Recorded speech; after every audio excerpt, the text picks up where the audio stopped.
নমস্কার বন্ধুরা, সপ্তম শ্রেণী ভূগোল বিষয়ে model activity task, combined model activity task যেটা তোমাদের স্কুল থেকে দেওয়া হয়েছে। আজকের আমরা তার উত্তরগুলো নিয়ে আলোচনা করব। এর পূর্ণমান আছে 50 নম্বরের এবং এটাই সম্ভবত শেষ মডেল অ্যাক্টিভিটি টাস্ক। তো চলো আমরা এর উত্তর শুরু করি। তার আগে প্রশ্নটা দেখে নেব। তোমরা অবশ্যই চ্যানেলটিকে সাবস্ক্রাইব করে দিও, কারণ সাবস্ক্রাইব করলে কী হবে, এরপরে যখন কোনো অ্যাক্টিভিটি টাস্ক পোস্ট করব তাহলে তার নোটিফিকেশানটি তোমাদের কাছে চলে যাবে। তো দেখে নাও প্রথমে প্রশ্নের ধরনটা কী কী দেওয়া হয়েছে। অর্থাৎ টোটাল 50 নম্বরের পরীক্ষা হচ্ছে এবং বিকল্প ভিত্তিক প্রশ্ন থেকে 9 নম্বরের 9টি শর্ট প্রশ্ন দেওয়া হয়েছে। এরপরে দেওয়া হয়েছে স্তম্ভ মেলাতে হবে বাম দিকের সাথে ডান দিকের। তারপর 5-এর দাগের দিয়েছে সংক্ষিপ্ত প্রশ্নের উত্তর দিতে হবে তোমাদের 2 নম্বর করে 4টি। এরপর 6 নম্বরের দেওয়া হয়েছে 3 নম্বর করে 3টি প্রশ্নের উত্তর দিতে হবে। এরপর 7 নাম্বার দিয়েছে 5 নাম্বার করে 3টি প্রশ্নের উত্তর। এই হলো মোট 50 নম্বরের। তো চলো আমরা এর উত্তরগুলো সরাসরি দেখে নিই। তোমরা ভিডিওটি পজ করে করে দেখে নেবে। আমি বলে দিচ্ছি, প্রথমে একে দেখে যে প্রশ্নটা ছিল সূর্যের উত্তরায়ণের সময়কাল, এটা তোমাদের লিখতে হবে গয়েরটা 22শে ডিসেম্বর থেকে 21শে জুন। যে 4টে অপশান দিয়েছিল তার মধ্যে তোমাদের গয়েরটা লিখতে হবে 22শে ডিসেম্বর থেকে, এই যে এই অপশানটা লিখতে হবে 22-21 ডিসেম্বর থেকে 21শে জুন। যাই হোক, এরপরে দুইটা বলেছে কোনো মানচিত্রে সমচাপ রেখাগুলি খুব কাছাকাছি অবস্থান করলে সেখানে ড্যাশ, এখানে তোমাদের লিখতে হবে ক্ষয়েরটা বায়ুর চাপের পার্থক্য বেশি হয়। অর্থাৎ মানচিত্রে সমচাপ রেখাগুলি খুব কাছাকাছি অবস্থান করলে সেখানে বায়ুর চাপের পার্থক্য বেশি হয়। এরপর একের দাগে 3-এরটা বলেছে টোকিও ও ইয়াকোহামা শিল্পাঞ্চলের উন্নতির অন্যতম প্রধান কারণ হলো, এখানে গয়েরটা হবে উন্নত প্রযুক্তি ও দক্ষ শ্রম। এরপর 4-এরটা বলেছে ভূভাগ ভাঁজ খেয়ে উপরের দিকে উঠে যে পর্বত সৃষ্টি করে তার উদাহরণ হলো হিমালয়, ঘয়েরটা। এরপর 5-এরটা বলেছে ঠিক জোড়াটি নির্বাচন করতে বলেছে। তো এটার উত্তর হয়ে যাবে ক্ষয়েরটা, নদীর উচ্চ প্রবাহ থেকে নদীর প্রধান কাজ ক্ষয়। অর্থাৎ নদীর উচ্চ প্রবাহে নদীর প্রধান কাজ হলো ক্ষয়। এরপর 6-এরটা আফ্রিকা মহাদেশের মাঝ বরাবর পূর্ব পশ্চিমে বিস্তৃত কাল্পনিক রেখাটি হলো বিষুব রেখা, একের দাগের ঘয়েরটা। এরপর 7-এরটা যেটা বলছে যে পৃথিবীর ছাদ যে মালভূমিকে বলা হয় সেটি হলো প্রামিড মালভূমি, গয়েরটা।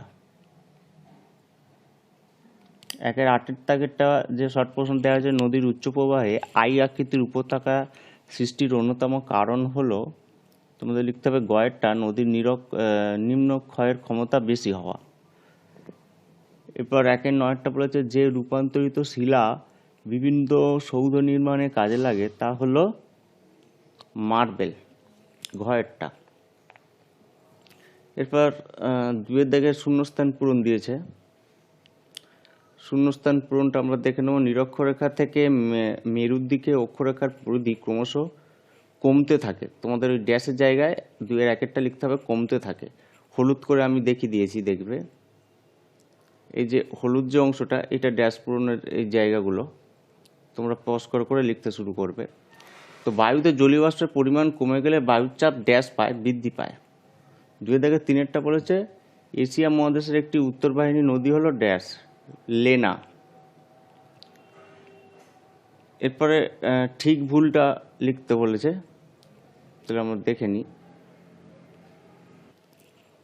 তো 3-এর দাগে যে ঠিক ভুলটা দিয়েছে দেখো, ব্যাপচ্ছিন্ন মালভূমির একটি উদাহরণ হলো ছোটনাগপুর মালভূমি, এটা হবে ঠিক।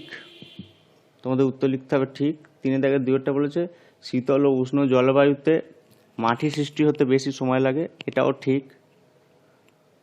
এবং 3-এর দাগে 3-এটা বলছে জুলাই মাসে উত্তর আফ্রিকায় যখন গ্রীষ্মকাল, দক্ষিণ আফ্রিকায় তখন শীতকাল, এটাও ঠিক। এরপর স্তম্ভ মেলাতে যেটা বলেছে দেখো, যে ক স্তম্ভর সাথে খ স্তম্ভ মেলাতে হবে।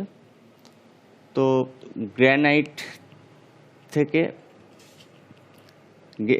বাম দিকে যেগুলো দেওয়া আছে ফুজিয়ামা, তারপরে গ্রানাইট, মিয়েন্ডার, আগ্নেয়শিলা, নদী মধ্যপ্রবাহ, আগ্নেয় পর্বত। অর্থাৎ ফুজিয়ামা, এটা কি? এটা হচ্ছে আগ্নেয় পর্বত, কারণ জীবন্ত আগ্নেয়গিরি যেটা ফুজিয়ামা। গ্র্যানাইট থেকে হবে আগ্নেয় শিলা, আর মিয়েন্ডার থেকে হবে নদীর প্রবাহ। এরপর আমি করে দিয়েছি, দেখো, ফুজিয়ামা আগ্নেয় পর্বত, গ্র্যানাইট আগ্নেয় শিলা, মিয়েন্ডার নদীর মধ্যপ্রবাহ। এরপর 5-এর দাগে যে প্রশ্নতে দিয়েছে, কোনো তারিখে কর্কট সংক্রান্তি রেখা বলা হয় ও কেন? অর্থাৎ কোন তারিখকে কর্কট সংক্রান্তি রেখা বলা হয় এবং কেন? তো উত্তরটা লেখো, 21শে জুন তারিখটিকে কর্কট সংক্রান্তি বলা হয় কারণ নিজের পরিক্রমণ গতিতে 21শে জুন তারিখে পৃথিবীর উত্তর গোলার্ধ সূর্যের দিকে সবচেয়ে বেশি ঝুঁকে থাকে। ওই দিন সূর্যকিরণ কর্কটক্রান্তি রেখার ওপর লম্বভাবে পড়ে বলে 21শে জুন তারিখটিকে উত্তর গোলার্ধে দিন সবচেয়ে বড় এবং রাত সবচেয়ে ছোট হয়। আর দক্ষিণ গোলার্ধে ঠিক এর বিপরীত অবস্থার সৃষ্টি হয়। 21শে জুন সূর্য উত্তরায়ণের শেষ সীমা কর্কটক্রান্তি রেখার উপর পৌঁছায় বলে 21শে জুন তারিখটিকে কর্কট সংক্রান্তি রেখা বলা হয়। 5-এর 2-এরটা বলেছে, অক্ষরেখা ও দাগিমা রেখার একটি করে বৈশিষ্ট্য উল্লেখ করো। তো একটি বৈশিষ্ট্য দেখো, অক্ষরেখাগুলো পূর্ণবৃত্ত হয় কিন্তু দাগিমা রেখাগুলো হয় অর্ধবৃত্ত। 5-এর থেকে 3-এরটা, সুউচ্চ হিমালয় পর্বত কীভাবে আমাদের দেশের জলবায়ুকে প্রভাবিত করে? ভারতের উত্তর দিকে প্রাচীরের মতো সুউচ্চ হিমালয় পর্বত অবস্থান করছে। এই পর্বত থাকায় দক্ষিণ পশ্চিম মৌসুমী বায়ু এখানে বাধাপ্রাপ্ত হয় এবং উত্তর পূর্ব ভারতে ঢুকে প্রচুর বৃষ্টিপাত ঘটায়। অপরদিকে শীতকালে উত্তরের শীতল সাইবেরীয় বাতাস ভারতে প্রবেশ করতে বাধা পায়, ফলে ভারতের শীতের প্রকোপ কম হয়। এরপর 5-এর দাগে 4টা বলেছে, ভূমির ঢাল ও উচ্চতার ভিত্তিতে মালভূমি ও সমভূমির পার্থক্য নিরূপণ করো। তো দেখো, এখানটায় ভূমির ঢাল উচ্চতা দেওয়া হচ্ছে। মালভূমি বলেছে, মালভূমি এবং সমভূমি দুদিকে দুটো পার্ট করা হয়েছে। মালভূমির জায়গায় লিখতে হচ্ছে ভূমির ঢালের জায়গায় চারপাশে খাড়া ঢালাযুক্ত হয়ে থাকে, এবং সমভূমির জায়গায় লিখতে হবে উপরিভাগ সমতল বা ঢেউ খেলানো হয়ে থাকে। এরপর মালভূমির জায়গায় উচ্চতার জায়গায় গড় সমুদ্রপৃষ্ঠ থেকে 300 মিটার বেশি উঁচু, আর সমভূমির জায়গায় গড় সমুদ্রপৃষ্ঠ থেকে 300 মিটারের কম উঁচু হয়। এরপর 6-এর দাগে নিচের প্রশ্নগুলির উত্তর দাও। দেখো, মেরু অঞ্চল ও নিরক্ষীয় অঞ্চলে বায়ুর উষ্ণতার তারতম্য কিভাবে দুই অঞ্চলের বায়ুচাপকে নিয়ন্ত্রণ করে তা ব্যাখ্যা করো। তো বায়ুমণ্ডলের উষ্ণতার সঙ্গে বায়ুচাপ বাস্তানুপাতে পরিবর্তিত হয়, এবং বায়ুর উষ্ণতা বাড়লে বায়ুর চাপ কমে এবং উষ্ণতা কমলে বায়ুর চাপ বাড়ে। বায়ু উষ্ণ হলে হালকাও প্রসারিত হয়, ফলে তার চাপ কমে যায়। এই কারণে নিরক্ষীয় অঞ্চলে সারা বছর প্রখর সূর্যের তাপে বায়ু উষ্ণতা ও হালকা হয়ে নিম্নচাপের সৃষ্টি করেছে। অপরদিকে মেরু অঞ্চলে সূর্যতাপের অভাবে তীব্র শীতলতার কারণে বায়ু শীতল ও সংকুচিত হয়ে উচ্চচাপের সৃষ্টি করেছে। এরপর 6-এর দাগে 2-এরটা বলেছে, মাটির দানার আকারের ওপর ভিত্তি করে মাটির শ্রেণীবিভাগ করো। প্রতিটি শ্রেণীর একটি করে বৈশিষ্ট্য লেখো। তো মাটির দানার আকার উপর ভিত্তি করে মাটিকে 3 ভাগে ভাগ করা যায়, যথা বেলে মাটি, মাটির দানার আকার মোটা; এঁটেল মাটি, মাটির দানার আকার সূক্ষ্ম; দোআঁশ মাটি, মাটির দানার আকার মাঝারি। তারপর 6-এর দাগে 3-এরটা বলেছে, নীল নদের ওপরে কী উদ্দেশ্যে আসোয়ান বাঁধ নির্মাণ করা হয়েছিল? তো নীল নদের উপর মিশরীয়রা বন্যা নিয়ন্ত্রণ ও কৃষি জমিতে জলসেচ, এই দুই মূল উদ্দেশ্যে আসোয়ান বাঁধ তৈরি করে। এরপর 7-এর দাগে বলেছে যে, এশিয়া মহাদেশের নিরক্ষীয় ও উষ্ণ মরু জলবায়ু স্বাভাবিক উদ্ভিদের চরিত্রকে কিভাবে প্রভাবিত করে তা আলোচনা করো।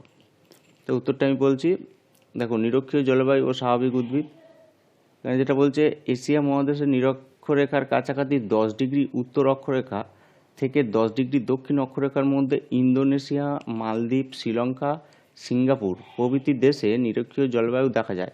এই জলবায়ুর অন্যতম বৈশিষ্ট্য হলো অধিক উষ্ণতা, বার্ষিক গড় উষ্ণতা 25 ডিগ্রি থেকে 30 ডিগ্রি সেন্টিগ্রেড, ও অধিক বৃষ্টিপাত, বার্ষিক গড় বৃষ্টিপাত 200 থেকে 300 সেন্টিমিটার। এই অধিক উষ্ণতা ও বৃষ্টিপাতের কারণে নিরক্ষীয় অঞ্চলে সারা বছর সবুজ পাতাযুক্ত কাঠের চিরাগরিত অরণ্যের সৃষ্টি হয়েছে।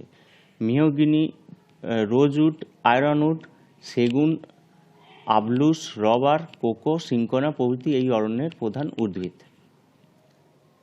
এর পরের পয়েন্ট যেটা বলছে, উষ্ণ মরু জলবায়ু ও স্বাভাবিক উদ্ভিদ।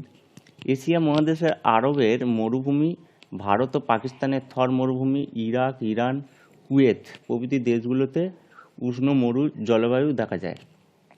অধিক উষ্ণতা ও অল্প বৃষ্টিপাত এই জলবায়ুর অন্যতম বৈশিষ্ট্য, যার প্রভাব এখানকার স্বাভাবিক উদ্ভিদের ওপর স্পষ্ট। বৃষ্টিপাত কম হওয়ার জন্য এখানকার জলবায়ু গাছগুলোর কাণ্ড ও পাতা মোম জাতীয় পদার্থ দিয়ে ঢাকা থাকে, যাতে প্রচ্ছদন প্রক্রিয়ায় জল বেরিয়ে না যায়। তো অধিকাংশ গাছই কাঁটা জাতীয় গাছ হয়ে থাকে, যেমন ক্যাকটাস, বাবলা, ফণিমনসা, খেজুর প্রভৃতি।